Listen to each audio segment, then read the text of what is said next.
So I'm Rebecca, this is Christy, and like I told you about our little thing. Okay. What we just wanted to focus on is, what can you tell us about like students on campus and drinking? Well, specifically, what do you want to know? We are a dry campus, correct? Yes. But we do run into problems where there are students that are drinking on campus. We're dry with the exception. I think we have, I'm sure we have an apartment complex on campus that are for the older students, 21 and above. And that area is not dry. But the area that is dry, how often do you catch people drinking on campus? Quite often. Yeah. And is it like what role do you guys play? Do you guys just go there and just kind of? Typically, what happens is we either come in contact with the student because they're coming and going from a car, because we've been called there on a call, a disturbance, or somebody's called it in. A lot of times we'll get calls from the RAs or the area coordinators over there to respond. But that's typically how we first come in contact with the students, and then, the housing students anyway. Do you know what happens from there? Yeah, depending upon what the situation is, the officer's going to ID that person to start with and find out who they are, how old they are. Obviously, if it's somebody that's over 21, typically we're not going to take their alcohol from them. Unless there's some other situation that's, a violent situation or some crime has been committed. If it's somebody under 21, it's the officer's discretion. They've got a couple of different things they can do. One, they can arrest them and physically take them to the Duval County Jail. The second thing they can do is what we call an NTA. It's a notice to appear. Basically, you're placed under arrest, but you're released at the same, almost like a ticket. It's still an arrest. You still have that misdemeanor on your record. You just, instead of appearing that night in jail, you appear X amount of days later in front of the Duval County judge. Explain to him why you were doing what you're doing. The other thing that we have at our disposal is we can refer, if it's a student, we can refer them to student conduct. Student conduct can deal with them, and they sanction they have their own sanctions that they can impose. The other thing that an officer has at their disposal is they can do nothing. Typically what happens is some sort of action will get taken. We try to have zero tolerance since it is so widespread. So. Is there certain... Did that answer your question? Yeah. Okay. More than enough. But is there certain times of the year that you notice that you have more calls? Or is there certain... Fall term. Fall term. Fall term? Mm-hmm. Is it any specific thing in general? Because we were talking about this and, narrowing it down to maybe spring break or finals week or... Spring break is not usually one of our peak times. You would think it would. Spring break, college Everybody's kids, gone, but everybody goes. Yeah. Mm-hmm. So, which is really kind of a downtime for us. Our peak season, if you want to call it that, is right after fall term. A lot of people are new here. Those people are away from home for the first time. And we've got our biggest population on campus during the fall term. Now, you could get calls on campus here and off campus, correct? We can. Mm-hmm. Do you ever run into, because we were talking about the Aussie cards, you could go to Applebee's and stuff. Do they ever have issues like that there? Well, if you're talking about with a crime associated with it, if a restaurant off campus had an issue, they would notify the Jacksonville Sheriff's Office. Unless it was something they specifically wanted to get to us, then they would notify us. That's not a huge problem, I can tell you that. Okay. We got that. And the school pretty much works with you guys, correct?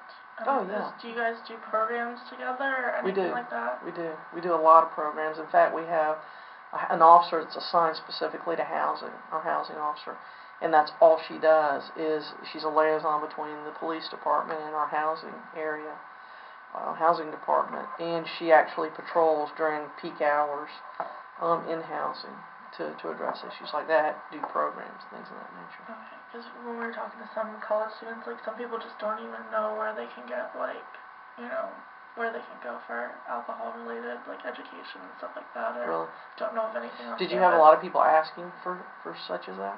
Not really, but it was something either their fraternity or sorority, offered it, and Right. so that's how they knew about it. Okay. But if you talk to like the most random college student that maybe lived off campus or anything, they wouldn't know.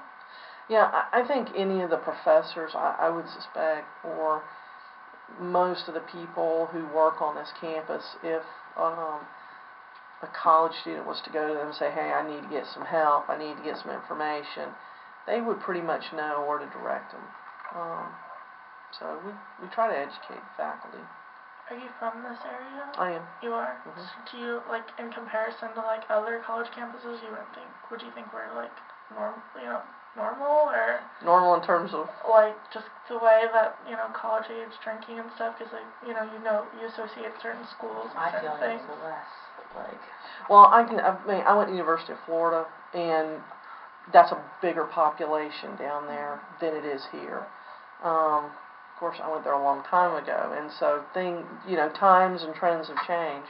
I can tell you I've worked on this campus for 27 years, and it's worse now in terms of drinking than it was many, many years ago. There's a couple of factors that play into that. One, back 27 years ago, we didn't have housing here on campus, so it was almost a moot point. So there's a lot of factors that play into that. Can you just, like, name some other little factors? Like you said, housing? Well, like the population probably. Well, the population to start with, housing, I think, we as a society have changed through the years. So I would think those three things would definitely be factors that would play into it. Perfect. Well, that's pretty much all you need then. Alcohol, beverage, and tobacco, we work pretty closely with them. That's one of the main things they do is enforcement of underage drinking. We do a lot of deployments with them through the year, and we try to target businesses and bars that serve to underage drinkers to try to get them. That's where it starts. If somebody doesn't get sold beer or alcohol, or a bar doesn't let them in to serve them, that's where a lot of our problems start. They may very well be somebody you might want to talk to. They'd be a good resource for your project, it sounds like. Thank you. And we have a office here on campus that deals nothing except drugs and alcohol, but is a service to the students. And where is that? I couldn't tell you. Yeah. You may have to dig around a little bit. I'm sorry. No, I used to know the that's director fine. there, and he was very helpful to us. Hey, Sarge. Hello. Are y'all about me? Just about. You need me? Well, I'm going. Okay. Give me a few minutes. I'll be right there. Okay. So, that may be a good resource. Definitely. They could give you some information. One of the ideas that we kind of came up with was somewhat of finding out how much like a keychain breathalyzer, would be. See, the only thing I think that I didn't say anything yet, but that's like you can get in trouble if like that doesn't work or something. Like we were gonna hand out little breathalyzers and like you would blow into it and make sure that you could drive or couldn't, whatever.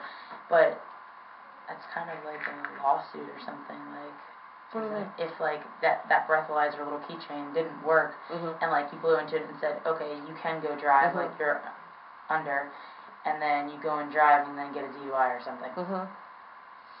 Yeah. Did you find a company that manufactures these or something? That's just an idea. It's just a part of your mind. Right. Yeah. Yeah, I would think so. That would certainly be a liability if a company ever manufactured anything like that. I would suspect that they would also throw the disclaimer out there that it's not the end-all be-all answer to your question. Yeah. See, when we had our focus group, when we were talking to the two gentlemen we talked to, they were like, the main issue was like it's expensive, and so if it was something that was handed out free on campus, it might be something that they'd be willing to try. But we are also, like, on the breathalyzer, we're going to have, like, a taxi number, so, if you couldn't drive, then call the taxi. I tell you something else, I don't know how it would fit into your project, but in our local jail here, we do something called a victim impact panel. And what that is we bring people in that have been victims of crimes, and we have all the inmates, like we do DUIs, where all the people that have been arrested for DUI are there, assembled in like an assembly hall. And we bring victims, and like moms that have lost their kids to DUI, and they talk to them. It's called a victim impact panel. My dad was saying the same thing, like all people that get DUIs should have to like be the free taxi service, like you have to donate like community hours for your community because you had a DUI. Yeah.